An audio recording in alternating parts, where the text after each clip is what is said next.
To God be the glory, great things he hath done. So loved he the world that he gave us his Son, who yielded his life and atonement for sin, and opened the life gate that all may go in. Praise the Lord, praise the Lord, let the earth hear his voice. Praise the Lord, praise the Lord, let the people rejoice. Oh, come to the Father through Jesus the Son, and give him the glory, great things he hath done. Good morning, Saints. We are coming to you live from All Saints Cathedral in Milan. We welcome you to this 21st Sunday after Pentecost. With me is Reverend Mcebo, Reverend Francis Tegis, Brother Cyprian Jamini, and our sister-in-law, who is our recorder. When a wicked man turns away from the wickedness he has committed and does what is lawful and right, he shall save his life. Let us kneel and confess our sins, firmly resolved to keep God's commandments and to live in love and peace with our neighbor.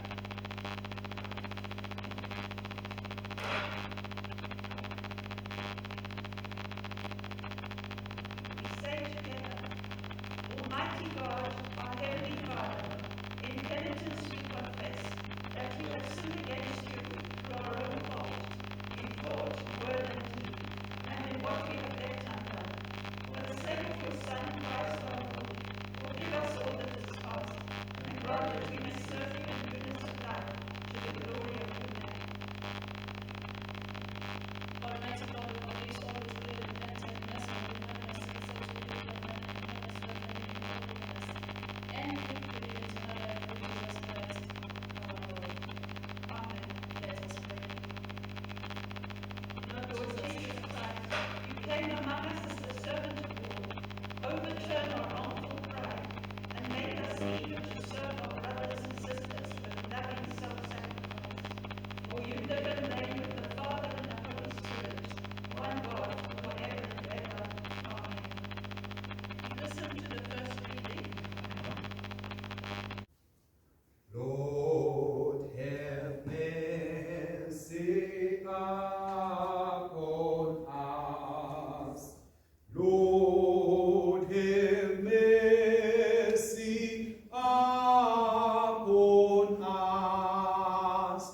Lord, have mercy upon us.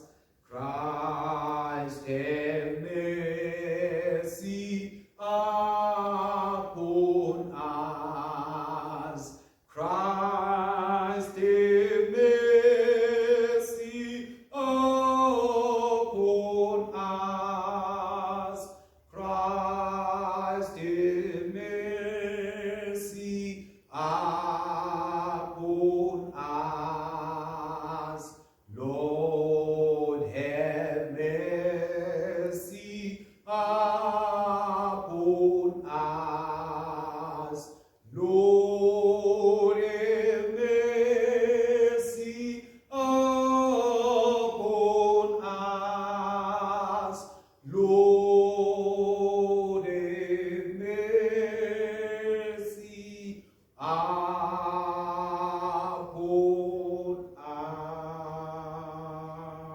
us. Let us pray. Wonderful God, amazing and awesome and glorious Lord, even today, Father, we come into your presence. We give you thanks and praise for all the great and wonderful things you do for us. We praise you, Father God, that you have made us into your glorious inheritance through Jesus Christ our Lord. And as we come, Father God, before you this morning, we come, Lord Almighty, trusting in your grace, trusting in your abundance, trusting in your power, and trusting in your ability, Father God, to transform and change our lives.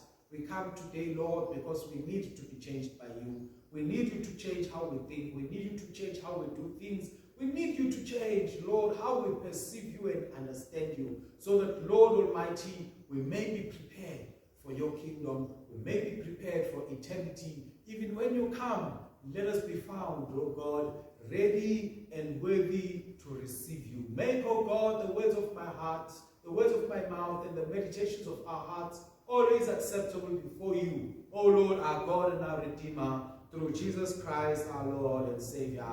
Amen. We greet you once again, Bazalwane, in the name of our Lord and Savior, Jesus Christ. Amen. Amen. Please, may we be seated. And just to remind ourselves, Bazalwane, today is the 21st Sunday after Pentecost, which is also the 29th Sunday of the year. Our readings are found in Job chapter 28 for the first reading, Psalm 104 is our psalm, Hebrews chapter 5 is our second reading, and the Gospel according to St. Mark chapter 10 is the Gospel reading for our day today. And the topic of our sermon today is God knows best. Our season of growth continues, Bazalwane, as we engage more and more with God, with the aim of being able to understand who God is and what is it that God has called us to do and to be in this planet. If we recall very well, last week we spoke about Christ being with us. We were reminded that in all circumstances that we faced, we must rest assured and with the knowledge that Christ is there with us, because he has suffered similar to us. He has gone through whatever we feel and think and believe we are going through today. The word tells us that God, our God, Jesus Christ, went through it. And therefore he understands very well what it is that we're going through in life, and he can sympathize with us always. And this follows the topic that we had the week before to that, which was telling us that, which was reminding us that God's unending love for us is always there. No matter what we're going through, we need to be reminded that God continues to love us and God continues to care for us as his children. So today we are brought to a remembrance that Christ knows best. And what does this mean? It means that whatever situation we are facing, we must know that God knows best. We must know that God will help us through that situation. And we must know that God knows about that situation. It is not strange or a mystery or hidden before his eyes. But God, our Father, knows about it. And the good thing is that at all times, God knows best.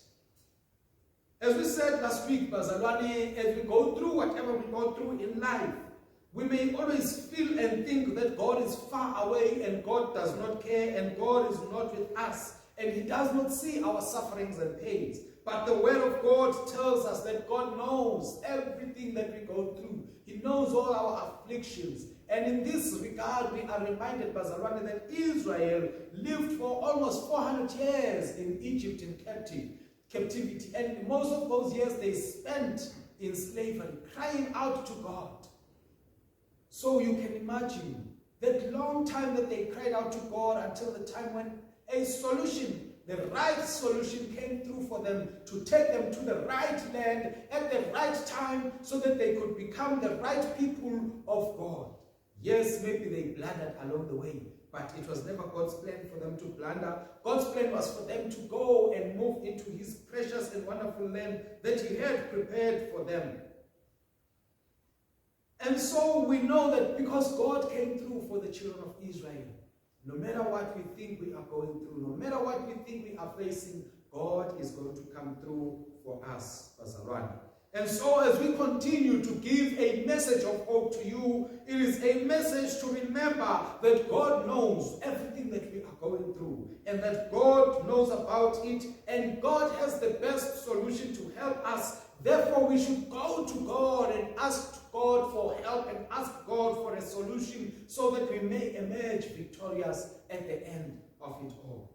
In our first reading, we continue to hear of the hardships of Job. And in our reading today, we hear that after Job having spoken to God and cried to God, we are told that God then came through and began to speak to Job and began to answer to Job and began to bring Job into a realization of who God is. And Job at this point in time couldn't understand why the salvation of God was not coming out through him, to him, why he was not seeing the power of God at work in his life. For he knew that this God had power. He knew that this God would save. But he just failed to understand. But why is it not happening? Because, Lord, I have trusted you and I will continue to trust in you. And God responded to Job's queries, God to Job's uncertainties, to Job's feelings of ill will. God came through to him and asked him a question and said, Job, where were you when I created the heavens out of nothing? I created the earth out of nothing. I made the earth to be what it is. I equipped the earth to be able to give life to living material. I equipped the earth to be able to bring life to plants that animals would eat and be able to live and be able to reproduce and be able to rule and reign over the earth. Where were you when I did all these things and planned all these things and put all these laws into operation such that life is as we see it today? And that is a question that God also asks us today. When we fail to trust in him, when we feel uneasy to trust in him, when we think that God is not there, God doesn't care, he asks us a question, where were you when I created you? I created you and I gave you a purpose. I know everything about you. I know everything that is going on in your life. So do not dismay, do not cry. Trust me, because at the fullness of time, I, your God, will answer you. Let us learn to trust God enough to allow him to carry us through the trials and temptations that we face day by day as we go through in life. In the Psalm portion for today, it highlights to us how God is the creator and God is the provider. And so, if all things began in God and come from God, we know that it is then best to trust in him and allow him to exercise his duty and his power over our lives as he is our God. This is the best way that we can do it, because we hear from this psalm, which is a song of worship that reminds us of all the great and wonderful things that God has done. It reminds us of the power that God possesses, and that we should be reminded to stay in God because he is a God of power, a God of might, a God that we can trust, a God who understands all that we face, and God who has an understanding of what we are going through. Yes, Bazalwane, God knows what we are going through, and God knows how best to address the problem that you are facing. God has the best solution that you could ever ask for or you could ever receive. We just need to be able to trust him enough to follow his lead so that he may move us out of slavery, he may move us out of defeat into victory and power. And that is what the psalm tells us today. It addresses us, reminding us that the cause of nature, the laws of nature, they have all been set in motion by God. So God has done all this in order to help us along the journey of life. So we should remain strong, we should remain victorious, knowing that God will see us through and God will help us through.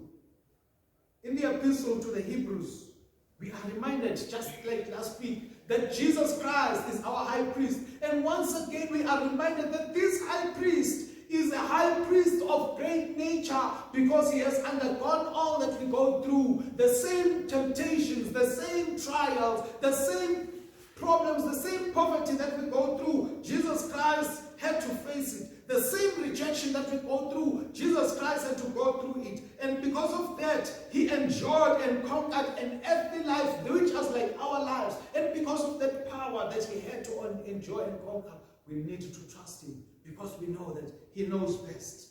He has been through it. He's got the experience. He's got the medal to show. He's got the scars to show. He's got the stripe to show that he went through it, Mazarani. He went through it, and he's able to sympathize with us. And he's able to lead us out of captivity and slavery into victory. He's able to lead us out of sin into the kingdom of God, if only we are able to trust in him. And he has promised that one day he will return. And if he is a God that is faithful, a God that promises and does what he promises, let us know, Bazalwane, that he is going to be able to do exactly what he has promised. He is going to return. And when he returns, will he find us ready? When he returns, will he find us having carried out the work that he has given to us? Or will he find us having sat and watched while others worked and we just watched and said, let them work. We are only waiting for Jesus Christ to return. Indeed, our Lord sympathizes with our difficulties. And as we pass through them, let us know that he will see us through. Let us have faith in him. Let us trust him enough, Bazalwane, to journey together with him. In the gospel reading, we see the disciples today arguing about who should be the greatest, who should get a seat of power next to him. And Jesus Christ responds to his disciples. He first tells them that, look guys, you are going to have to go through such a difficult life because I will go through it first. I will be killed in a certain way. You too will be persecuted and killed for believing and trusting in me. And so, will you be able to do and go through that? And they say, yes, Lord, we will. And he says, indeed you will. But as for me to be able to say who will sit on my left and on my right, it's not for me to judge, but it is for those that it has been set for. Because God knows best. He has a plan. He has predestined a plan for us. It is for us to align ourselves with that plan. And Christ, as he speaks to his disciples, telling them that he will go through difficulties, that they also will go through. He doesn't say, run away from them or forget about them, but he tells them, you will go through them, because he knew that for them to be able to understand the power of God, to be able to see the power of God, they had to go through all these difficulties.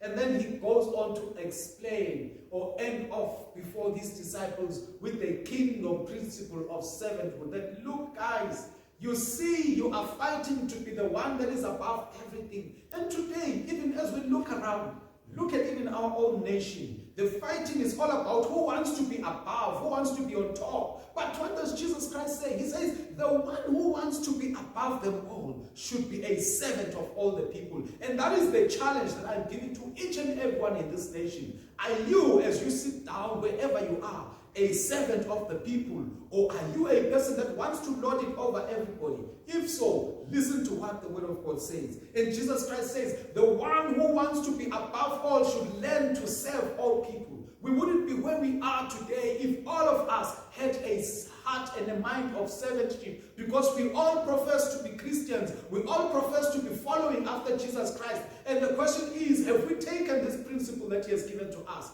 to say the one who wants to be above all should be the one who will be the least of all, who will be the servant of all? If we would all go out there and become servants of everybody, this our country would definitely change. This our country would follow in a different manner. But no, we all want to be above everybody. We all want to have all power within ourselves. May the good Lord help us to understand that no, we should not be there. We should seek to be servants. And today the church is suffering because in the church, everybody wants to be boss above everybody else. When people want positions in church, they want them in order to have power. They want them in order to exercise authority. They want them in order to be able to get access to money. But what does Jesus Christ say? He says, if we want to be above, let us be a servant. That is why it is so difficult today to get people who are going to come and serve in the church. It is difficult to get people to say, yes, I agree, make me a warden. I agree, make me a treasurer. I agree, make me, because nobody wants to be there serving.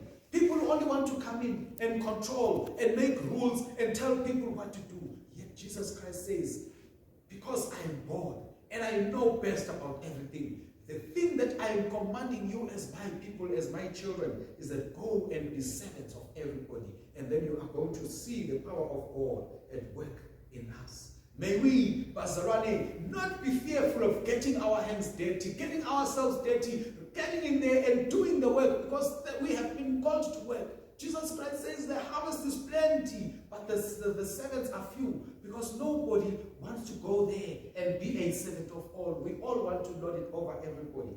And if we know that God, Jesus Christ, knows best, we would humble ourselves and say, Lord, make us your servants. Lord, use us for your kingdom, because that is what it is all about. It is God who knows best, Bazalwane. That is why we need to submit ourselves to his power and allow him to channel us into his kingdom and prepare us for eternity by learning to trust in him through all situations that we face. Trust in God. Let God use you. Let God guide you. Let God give you counsel. Because whatever we are going through, whatever we desire, whatever we pray for, and whatever we ask for, let us do it all with the understanding and the knowledge that God knows best, and we will be better off trusting in him and obeying God and following what God says we must do. In the name of Jesus Christ, the Lord, God, the Father, the Son, and the Holy Spirit. Amen.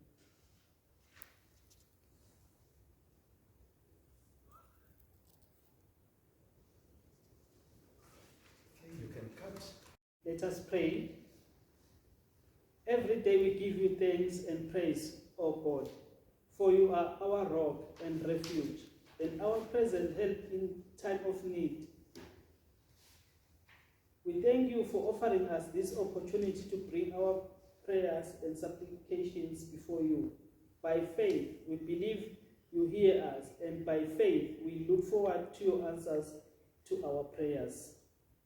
O God, with us salvation is impossible, but with you all things are possible. May we have courage to overcome all obstacles that stand in the way of the gospel of Jesus Christ from reaching all people. Give boldness to your church to proclaim Jesus Christ, our Lord, by whose death and resurrection the way to your kingdom has been opened. Lord, in your mercy, Hear our prayer. spare the servants of your church from love of wealth and from fear of the difficulty of their task, that they would gladly set aside every comfort for your sake and for the gospel. Anoint them with your Holy Spirit for greater service, and grant them to desire to be like Christ in their endeavors. By your Holy Spirit, manifest the gifts required in them for the growth and edification of the church. Lord, in your mercy, Hear our prayer. Heavenly Father, lead our households to find eternal rest in your Son and his word. Give fathers and mothers diligence in teaching their children, and preserve us all from hardness of heart. Give children willing hearts to receive your counsel and guidance, and wisdom to choose right as they grow. Give us urgency to hear the good message of salvation today. Lord, in your mercy, Hear our prayer. Almighty God, guide our nation and its leaders in true wisdom to promote freedom, love, respect, honest labor, temporal protection, and fitting enjoyment under the sun. Guide all Christians to save Christ in their citizenship and callings, and not remain silent where they have to voice out the voice and conscience of God. Do not let our hearts be occupied with the vanity of riches that perish, but the true joy of Christ. Lord, in your mercy, Hear our prayer. when the righteous cry, you hear, O Lord, and deliver them out of all their troubles. Draw near to save the broken-hearted, the crushed in spirit, the sick, and those in need. We remember those who are politically persecuted and their families. We remember those who have lost their possessions and loved ones from violence and from sickness. Continue to protect our frontline workers in the fight against coronavirus and give us victory over it. Lord, in your mercy, Hear our prayer. since we have a great high priest, Jesus Christ, your Son, hold us fast in our confession through all temptation and preserve us from sin, O Lord. Give your blessings to all who draw near to your throne of grace, especially those who receive the Blessed Sacrament this day, that you may receive mercy and find grace to help in time of need. Lord, in your mercy, Hear our prayer. O Lord, who hears and answers our prayers, day by day into your hands, O Lord. We commend all for whom and want to pray, trusting in your mercy, through Jesus Christ our Lord. Amen. And together we say, Father Almighty, we offer ourselves to you as a living sacrifice in Jesus Christ our Lord. Send us out into the world in the power of the Holy Spirit to live and work to your praise and your glory.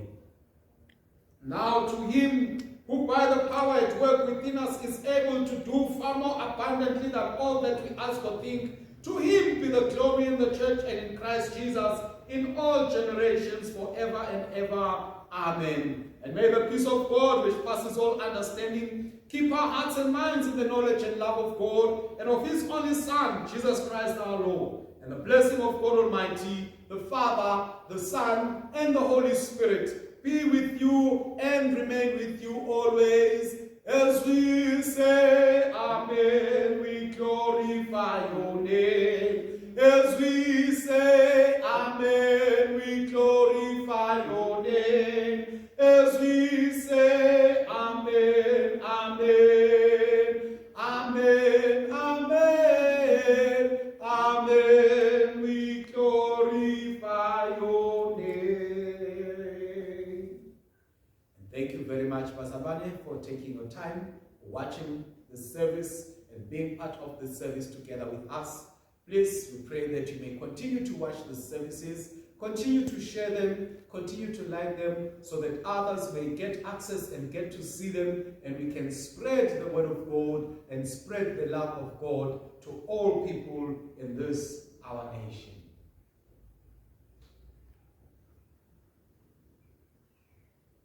And so, go in love and peace to love and serve the Lord. In the name of Christ, Amen.